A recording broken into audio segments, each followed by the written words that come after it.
देखिए, एक प्रश्न है, मनुष्य मोक्ष कैसे प्राप्त करे? मोक्ष पाने का सही तरीका क्या है? क्या राधा राधा राधा राधा कृष्ण कृष्ण राम राम जप के जो है मनुष्य मोक्ष प्राप्त कर सकता है? ऐसा है क्या? राधा राधा राम राम, या मान लीजिए राधा राधा राधा राधा 2 लाख बार, 3 लाख बार, 4 लाख बार, 5 लाख बार जप के इंसान मोक्ष पा सकता है? बिल्कुल नहीं। ये एक तरफ से कह सकते हो पाखंड है।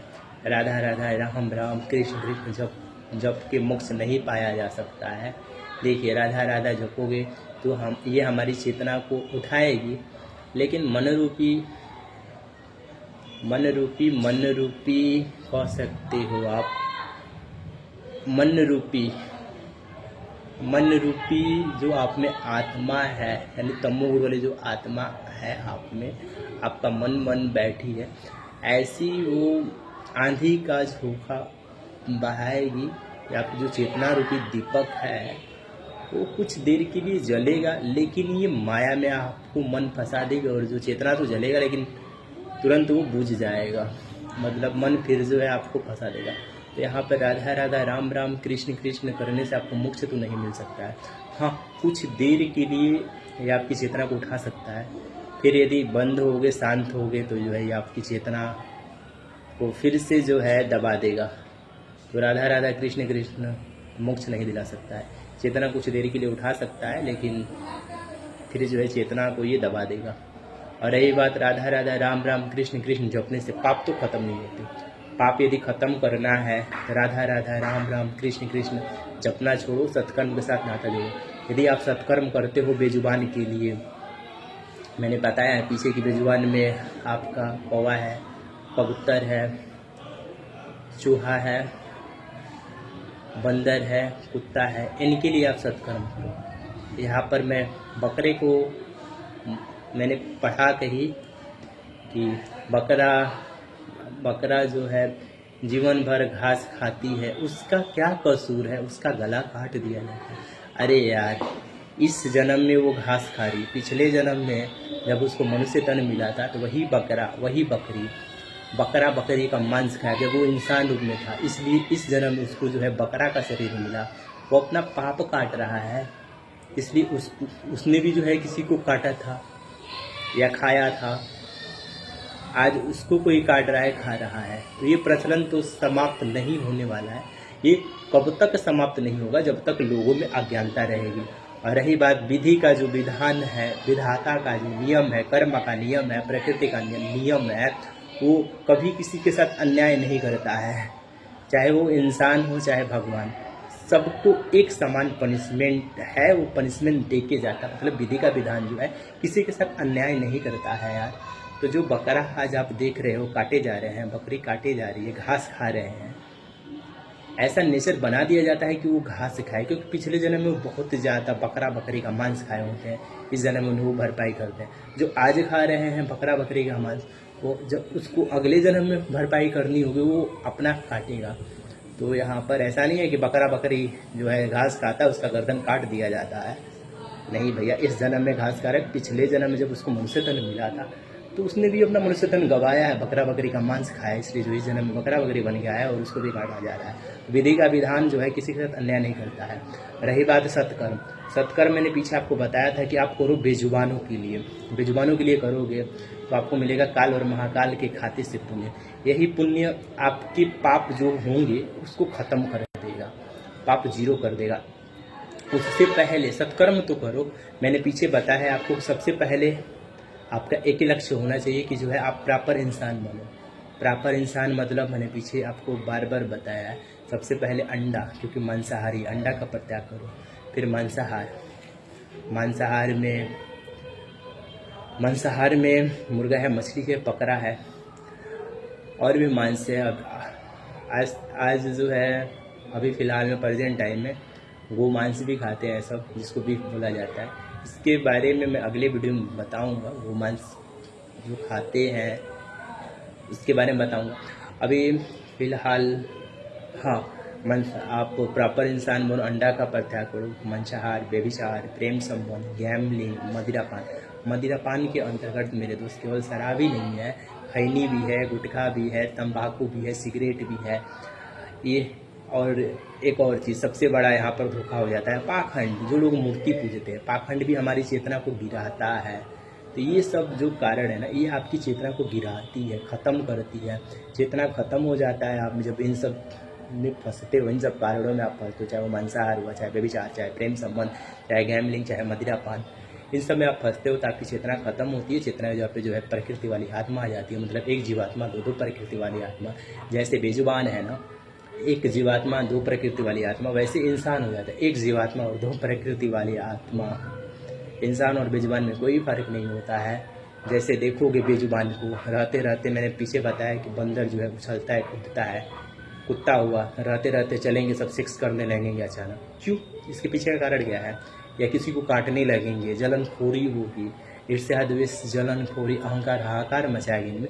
क्यों? क्योंकि इनमें चेतना नहीं है मेरे भाई, इनमें चेतना नहीं है। और रही बात इंसान में भी चेतना नहीं है, क्योंकि वो अपनी चेतना खो चुका है।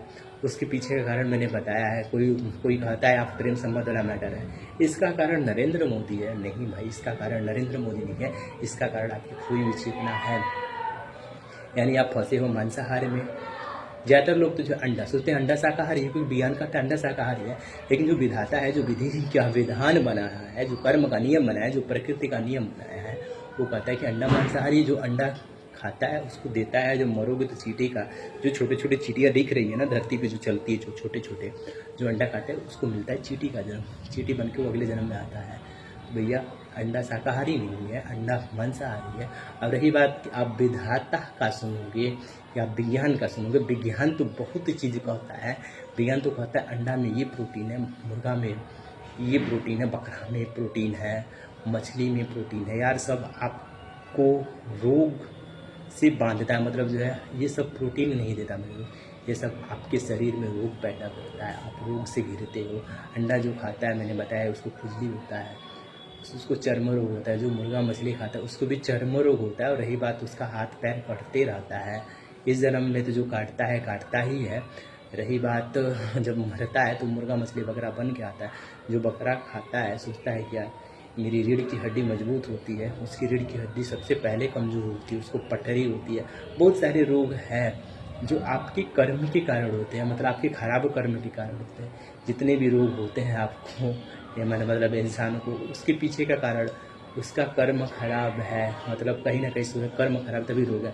कर्म यदि अच्छा रहता, यदि वो प्रॉपर इंसान रहता, गलतियाँ नहीं करता, तो ना कोई रोग रहा, ना इंसान को कोई रोग होता, ना यहाँ पे कोई रोगी होता, ना यहाँ पे कोई अस्पताल होता। हर बंदी निरोग होता। यही है मेरे दोस्त, मांसाहार है। आप अंडा सोचो शाकाहारी, अंडा मांसाहारी है। अंडा हुआ, मांसाहार हुआ, व्यभिचार हुआ, प्रेम संबंध हुआ, गैम्बलिंग हुआ, मदिरापान हुआ। मदिरापान में खैनी भी है, गुटखा भी, सिगरेट भी है, तंबाकू भी है। और रही बात पाखंड, मूर्ति पूजा सबसे बड़ा पाखंड। ये सब चीज़ों को जो है, ये सब कारणों को आप कह सकते हो छोड़ोगे तो आपकी चेतना वापस आ जाएगी। चेतना स्वयं राम है, मेल में राम आएंगे और फीमेल में माता लक्ष्मी आएगी। मतलब स्वयं उनका ही एक कह सकते हो स्वरूप है, वो बहु राम चेतना आ जाएगी। तो हर चीज़ आपको जो है सही गलत की पहचान तो कराएगी, आपको सत्यता पे ले जाएगी। मेल में राम, फीमेल में माता लक्ष्मी कह सकते हो, माता सीता, वो आपको सत्यता के मार्ग पे चलाएगी। मतलब जो है फीमेल में क्या है, फीमेल में माता लक्ष्मी, और आप कह सकते हो मेल में भगवान विष्णु का स्वरूप आप में आ जाएगा। वो बहु टू कॉपी जिसको कह सकते हो आप, तो आपसे गलतियाँ नहीं होगी। इसलिए बोला गया है कि भैया आप चाहते हो कि आपकी खोई हुई चेतना आए तो मांसाहार, अंडा सबसे पहले परित्याग करो, उसके बाद मांसाहार, व्यभिचार, प्रेम संबंध, गैम्बलिंग, मदिरापान में खैनी भी है, गुटखा भी है, सिगरेट भी है, तंबाकू है। इन सब कारणों का, इन सब चीज़ों का कह सकते हो आप हमेशा के लिए परित्याग करो। आपकी खोई हुई चेतना वापस आ जाएगी। खोई हुई चेतना वापस आ जाएगी तो आप बन जाओगे प्रॉपर मनुष्य। मतलब आपका एक धर्म यहाँ पे बनेगा, मानवता का धर्म। आपके अंदर सत्य आ जाएगा, आपके अंदर दया, प्रेम, करुणा, इससे आप भर जाओगे। रही बात आप में से हटेगा तो ईर्ष्या, द्वेष, जलन, कोरी, अहंकार, हाहाकार जो मचाता है, चाहे जो है स्वार्थ होता है, लोभ होता है, सब समाप्त हो जाएगा। ये चेतना यदि आप लाते हो तो ये सब समाप्त होगा। चेतना नहीं आएगी तो कोई कहता है ना कि भी कलयुग जो है 4,32,000 वर्ष है, कोई कहता है कि कलयुग 5200 वर्ष है, कोई कहता है कि कलयुग अभी कलयुग 10 साल में ख़त्म हो जाएगा, 12 साल में ख़त्म हो जाएगा। आप चाहोगे तो कलयुग आज ही ख़त्म हो जाएगा। कलयुग ख़त्म करना है तो सिंपल सा है कि आपके अंदर जो खोई हुई चेतना है उसको वापस लाना है।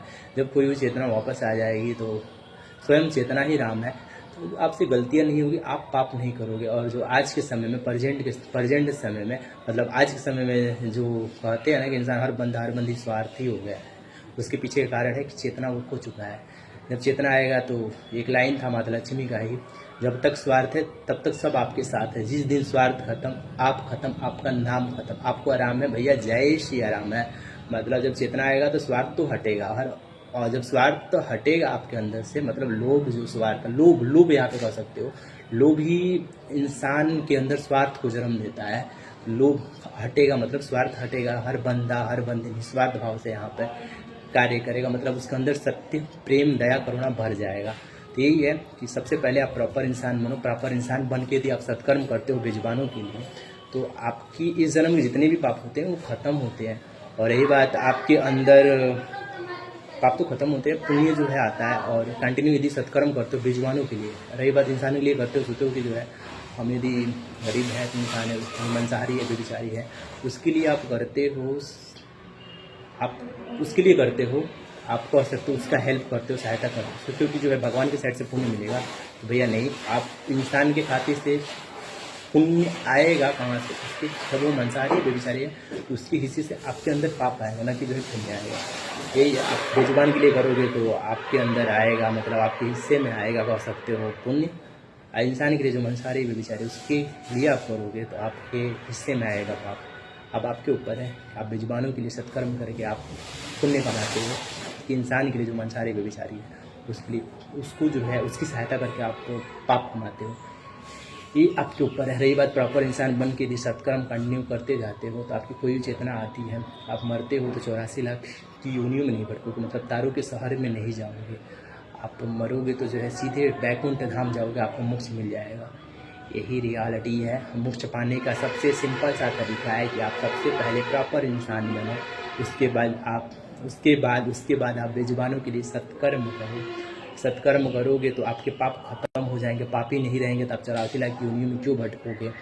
और जब 84 लाख की योनियों में नहीं भटकोगे, आपके पास पुण्य होगा तो आप सीधे परम धाम वैकुंठ जाओगे। पुण्य होगा मतलब आप अपनी चेतना को वापस ला दोगे, जब स्वयं आप राम हो जाओगे, राम बन जाओगे।